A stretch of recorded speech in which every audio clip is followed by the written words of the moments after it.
မင်္ဂလာပါဗျာ BOA News ရဲ့နိုင်ငံတကာစီးပွားရေးကဏ္ဍအနေကြိုဆိုပါရစေလက်ရှိမှာတော့ကမ္ဘာစီးပွားရေးလောကရဲ့အာရုံစိုက်မှုဟာရွှေနဲ့ရေနံဈေးကွက်စီကိုအလုံးရင်းနဲ့ရောက်ရှိနေပါတယ်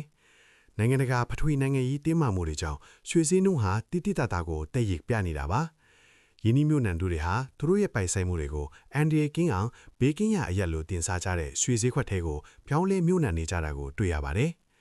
တစ်ဖက်မှာလည်းစွမ်းရည်ဈေးကွက်ကိုကြည့်မယ်ဆိုရင်ရေနံဈေးနှုန်းတွေဟာလည်းဆက်တိုက်မြင့်တက်လာနေပါတယ်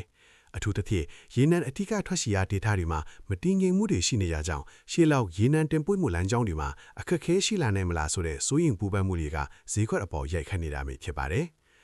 ဒီလိုရွှေနဲ့ရေနံဈေးနှုန်းတွေလုတ်ခတ်မှုဟာဒီကနေ့မနက်ပိုင်းမှာဖွင့်လှစ်ခဲ့တဲ့အာရှနဲ့ယူရိုပါစတော့ဈေးကွက်တွေအပေါ်မှာလည်းတက်ရောက်မှုတွေရှိခဲ့ပါတယ်စွမ်းရည်ကုမ္ပဏီတွေရဲ့ share တွေကတော့အသက်ပြနေပေမဲ့ကုန်ထုတ်လုပ်မှုလုပ်ငန်းတွေကတော့စွမ်းရည်စရိတ်မြင့်တက်လာနိုင်တဲ့အန်ဒီတွေကိုစိုးရိမ်တကြီးစောက်ထီရမယ့်အခြေအနေနဲ့အခြေအနေမှာလေ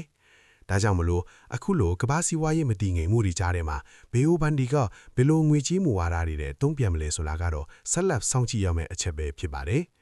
အခုလိုနောက်ဆုံးရစီးပွားရေးသတင်းတွေကိုအချိန်နဲ့တပြေးညီသိရှိနိုင်ဖို့အတွက်ကျွန်တော်တို့ရဲ့ BOA News Channel ကို like နဲ့ subscribe လုပ်ထားဖို့လည်းဖိတ်ခေါ်ချင်ပါတယ်ကြည့်ရှုပေးခဲ့ကြတဲ့အတွက်ကျေးဇူးအများကြီးတင်ပါတယ်ဗျာ